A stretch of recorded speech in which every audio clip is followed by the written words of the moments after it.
going, everybody? Welcome to a brand new video. I feel like I was really close to the camera just now. Today, I wanted to discuss a interesting question that I came across the net, and it's about mental health and college. The question was whether or not college is good for our mental health. So let's just get right into it. For me, when I hear a question like that, my follow-up question to that is, well, what is your intention behind asking that question? Because I want to know, are you trying to hear something in particular, or do you actually really want to know? And it's interesting because if you were to ask a question like, does college affect your mental health? And I say, yeah. Okay, what's next in this conversation? And then if I were to say, no, college does not affect mental health. Like, what is the intention behind asking this question? Are you asking this question because it's going to determine whether or not you go to college? Is this going to determine how you go about college and navigate through college? Like, what is the intention behind your question? And I always tell my coaching clients, like, when we go about life asking questions of the world, questions about life, and so many people often go through life just, what is the answer to this question? Yada, yada, yada. And even if we were to get the answer, it's kind of like, that might not be the answer that I was looking for. Or it's like, that's an answer, but what am I supposed to do with that? So then I tell my clients that, well, much of life might be about asking questions and getting answers, but it's also about asking the right questions, the effective questions where you're able to get practical answers. Because otherwise, we could be just running around all up in arms, freaking out about life,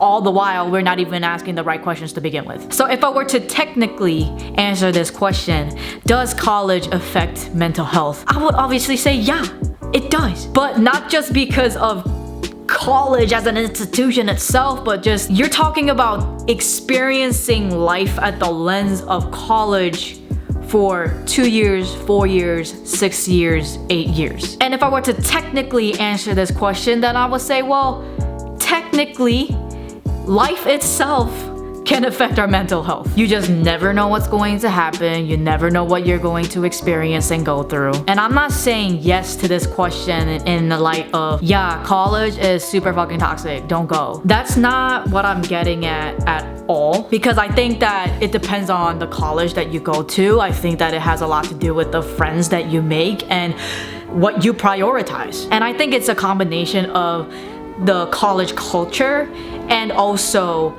the age that we're at when we go to college. So typically, let's talk about typically. Typically, people might go to college from like 18 years old to 21 or 22. That is an age where we are just absolutely so easily influenced. It's not just influence of people, it's about, learning how to make decisions, learning how to pay rent, learning how to be more responsible depending on what kind of person that you really are. But the experience of college is so specific, it's so individually different for each person. And I think that's the area where we can maybe get more effective answers and advice rather than just asking, does college affect mental health? But if I were to bullet point some of the more typical experiences of college where it's just like, don't be surprised if this happens, that might affect your mental health. The first thing that comes to mind is peer pressure. I think that no matter what age you are going into college or experiencing college, peer pressure, social pressure, expectations of others for you to show up a certain way,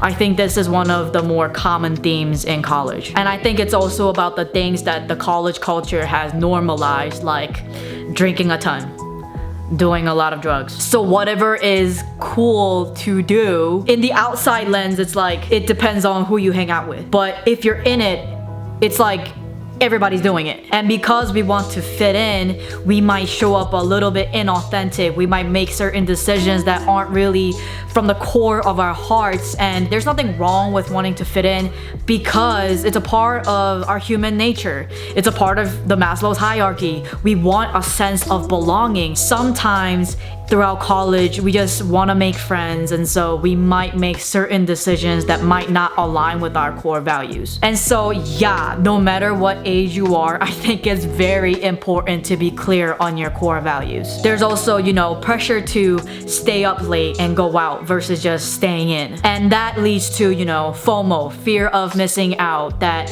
people might come back from a party and they're just like, you should have been there. You missed out on so much. And I think one of the most solid college advice I can give you right now is that FOMO is not a real thing. It's just a perspective. You are always right where you're supposed to be. To be honest, somebody could be like, you missed out on this party because XYZ happened. For that person, it could have been a really spontaneous, extravagant experience, but it doesn't mean that it would be the same for you. And another thing about college parties, to be honest, I promise you, I'm sure something like it will happen again. I can promise you, it's not that crazy. Like, if it's like a good crazy, it'll happen again. If it's like a bad crazy, then it's like, maybe it's a good thing that you weren't there. And I think the last point with this one is it's just so easy to prioritize the wrong things. And what I mean by wrong things is, I'm not here to tell you what's right or wrong, but it's kind of like the decisions that you make, the friendships that you create, what you prioritize. Is it aligned with your future and your future success and your current success as well? Or is it more so out of trying to win a popularity contest? There's nothing wrong with wanting to gain a social status and knowing how to get along with people and influence people and that all of that stuff, but just make sure that the things that you prioritize are aligned with maybe your future as well. Otherwise, your mental health, you're planting seeds in college, and how it grows will affect your mental health, whether you're in college or after college. So that was social pressure, and I think there's obviously also academic pressure. There's just so much pressure all around in college, and I think the level of expectation from people and popularity, and then from your professors and parents, deadlines, projects, group projects where the other freaking person's not doing shit, and then exams and finals. You're just pulling all-nighters and just drinking more caffeine than ever. There's truly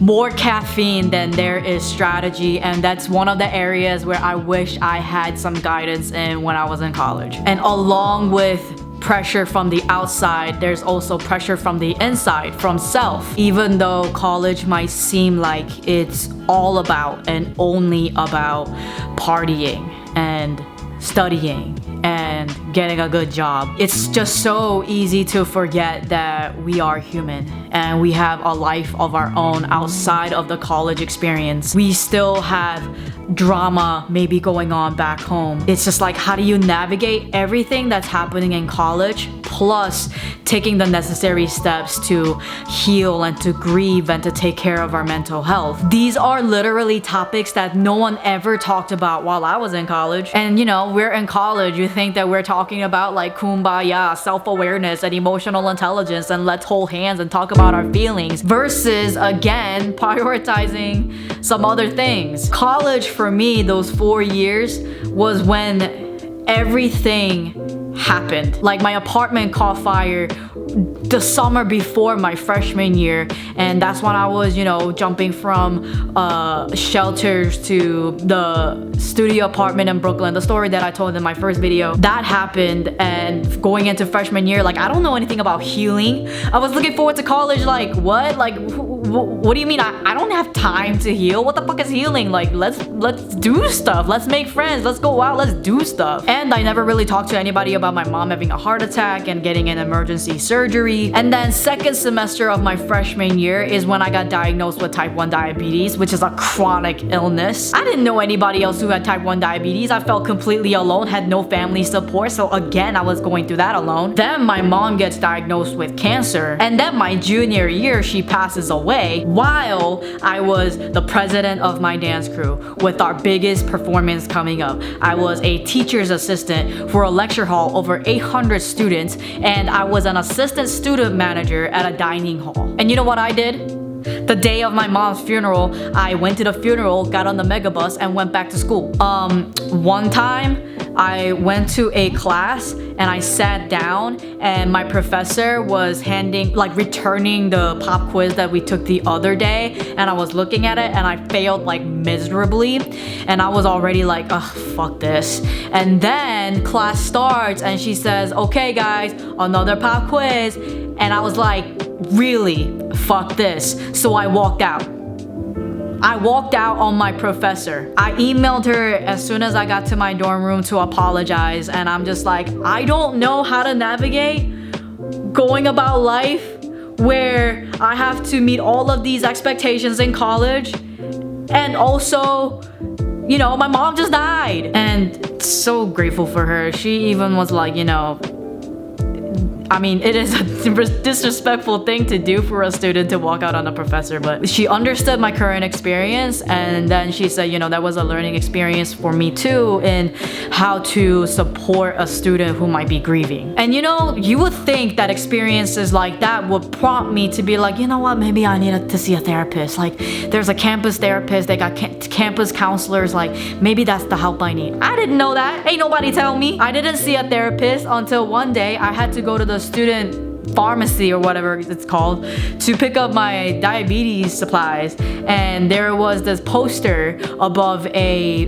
water fountain, and it says like, are you XYZ, do you feel la la la? And they were like, you know, if you're a student you get like 5 free sessions. And I was like, I didn't know that, so I'll give it a try. That's the only way I found out about healing and therapy and mental health while I was in college. Ain't nobody tell me. Oh, also, my college experience includes my sophomore year Sandusky Scandal. You think that was a great time for Penn State students? Absolutely freaking not. Every day was so much hell. Every day we're on the news. Every day we're getting attacked by people we don't even know. Every day there's some news stations like walking around with a microphone like, oh, can we interview you? So many students transferred because of that. Because it was like shameful to see the Penn State name in somebody's resume. I actually considered transferring as well. And the thing is, after the scandal broke out, it was like a requirement in Penn State that if you are an employee of the university, you have to take this like sexual assault awareness workshop. I don't actually like know the right words that it was called. Because I was already working at the dining hall at the time for the university, I had to take the workshop. And it actually wasn't until the workshop that made me realize that, oh yeah, that memory that I have in my brain when I was a kid, oh, guess what? I was sexually assaulted. It's not just something that happened to happen. It's not just something that's like not a big deal. It's like, no, it's actually a really big deal, and it has a label and there are consequences to it. And obviously I didn't talk to anybody about it. Along with that, you know, we have kids who like jumped out of balconies. We had kids who just drank too much during hazing and they fell down the stairs and died. And I can't tell you how many times I have found a very, very, very intoxicated woman walking around in darkness alone, and how many times I've walked those people home. This is all self-awareness, guys. Like, there's a reason why drinking, smoking, doing the drugs, the sexual assault rates, like all of these are so high in college for a reason. And whatever that reason, whatever that root cause might be, it's, you know, the person's business, but this is reality. And this isn't actually just college. Like, throughout life, if we have a pain in our hearts that aren't taken care of, this is how it just sort of manifests. It's about self-awareness, and it's about the decisions that we make afterwards. And so I'm not saying that these things only happen in college, but I'm just saying these things happen a lot in college. It matters to acknowledge this, because in college, especially if you live on campus, the proximity of people, you just never know who you're living next to. You never know who's in class with you. Like, so when something happens on campus or to the university, it literally spreads. Like, you can't see it, but you know. You just know it's affecting everybody. It's like a dark cloud goes over the university. I don't know how else to describe it. So with that said, everybody, I think that the answer to the question is yes, college can affect mental health. But at the same time, anything in life can truly affect mental health. And therefore, as we strive forth in life, it's a lot about just self-awareness and curiosity of tapping into what does it look like for you to take care of your mental health. And I say it like that because I truly believe that each person's mental health journey is so extremely unique and it should be personalized. So whatever works for somebody else might not work for you. And just because somebody else is reposting something doesn't mean that you have to repost something too, if you receive my meaning. If I could give you any advice as we move forward into a new year of college, the first thing that comes to mind is that, you know what, whatever seems like a big deal during college is really not the end of the world. Like, that is one direction of reassurance that you can give yourself. I look back now and I'm like, I look at so many things that I used to stress out about so much, and at the time it seemed so important because I was so zoomed in to every little area of life that was going on during college. But I look back and I'm just like, you know what, there were other more important things. Another thing on that note is also it's like normal. Well, I don't want to say normal. It's not surprising if you end up needing to change majors. And it's not surprising if you end up graduating from college and then get a job and then realize you hate it and want to pursue something completely different. If you are experiencing, you know, you have no idea what you want to do with your life and you have no idea what you want to major in, or if you don't know if the major right now is a great fit, or if you are so certain about your major right now, but maybe that down the road, maybe you watching, maybe you've already graduated and maybe you're going through this chapter of life where you're just like, this sucks and I hate it. It's not what I thought it was. It happens. I know so many people, like, I think majority of my friends either went back to grad school and majored in something completely different, or they quit their jobs and went to the eat, pray, love direction, or we became entrepreneurs. Another note, oh my gosh, I'm going to sound so old because when I was in college, like, somebody said this, but I didn't want to hear it. I just really encourage you that when you make decisions to keep in mind who you want to become after college. You know, college is a great investment, not just with money, but also time and energy and your well-being. And it's truly such a great opportunity with so many different resources and networking. It's truly the time to be able to make mistakes if you want to and still be able to get right back up without bigger consequences. And so take advantage of the opportunity to just build yourself to become who you want to be. And if that means being popular, you know, it doesn't always have to mean being the most drunk at a party. That's just like a more responsible adult side of me is telling you. But nonetheless, you know, you can be whoever you want to be in college, and after college you can become whoever you want to become. But during college, there's just, again, close proximity. Why is this so hard to say? Proximity of networking and opportunities. Just really take advantage of that. And I'm not just talking about, you know, resume workshops and job fairs. To be honest, those are two things that, like, I only went to once and hated it.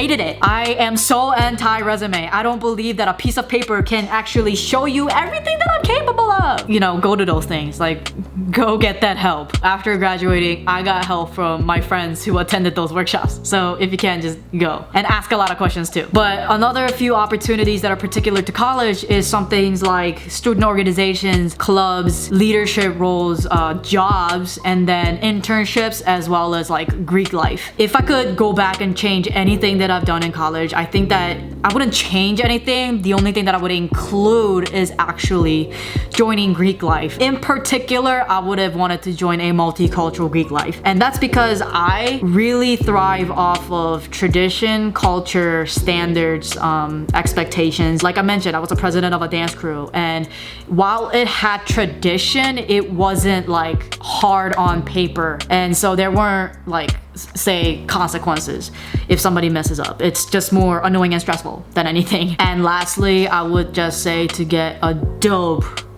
group of friends. I mean, friends that you can really depend on, friends who don't want to change you. Ain't nobody in my dance crew ever pressured me or judged me that I wasn't drinking. I didn't start drinking alcohol ever in my life until sophomore year of college. Halloween, I remember. I made the decision. And it's something that I was thinking about to experience, but no one ever pressured me. No one ever pushed me. No one ever judged me and made fun of me. When I said I was ready, they said, okay, Jiggy, this is called jungle juice, and this is called rum and coke. And everybody always took care of one another. We always walked each other home. My best memories. I mean, like, life was really hard. Like, life itself was really hard while I was in college. Like, that chapter of my life. But when it comes to friendships and the experience, the relationships I created with my professors, I wouldn't be who I am today without those professors. You know, the experiences that they created for me, the opportunities that they gave me, the ounces of hope and faith they have in me. They believed in me so much. For me, my college experience, though painful, though stressful, though very freaking annoying sometimes, I wouldn't have traded it for the world. And I'm not encouraging you to go to Penn State. I'm not even encouraging you to go to college. I'm not telling you to do anything. I'm just saying that, like, if you are in college right now or you're about to go to college, you're ready, don't be surprised if these things happen, because I'm warning you now. I am so encouraging you to find a resource of being able to take care of your mental health. Your college should have a resource center. You should have a student counselor. Like, there are resources where you can ask these questions. It's a matter of finding the right person and asking them. So I super encourage you, if you need step one to taking care of your mental health in college, I strongly recommend finding a resource that can help you. Alright everybody, that's it for today. This is very advice-y. I'm just excited for everybody going back to school, especially after the 2020 that we had. Just be safe. Just don't be stupid. Just don't make stupid decisions. And when I say stupid, I'm not saying judgy. I'm saying stupid as in, you know it's dumb. You know it's not the wisest decision. I hope this was helpful. I hope that this at least sort of gives you an idea of how you can go about managing your mental health during college. And you know what? If this time isn't right for you to go to college right now, really tap into that. Like, really get curious about it and ask yourself, because it might bite you in the ass later. So yeah, I hope this was helpful. I hope this encourages you. I hope this inspires you. And if you have any questions, you can write in the comments below, or you can DM me, email me, whatever. Make sure to like and subscribe and share the video. And yeah, if you want me to come speak to your school, all you gotta do is book me. So thank you so much for tuning in, and I will see you on the next one.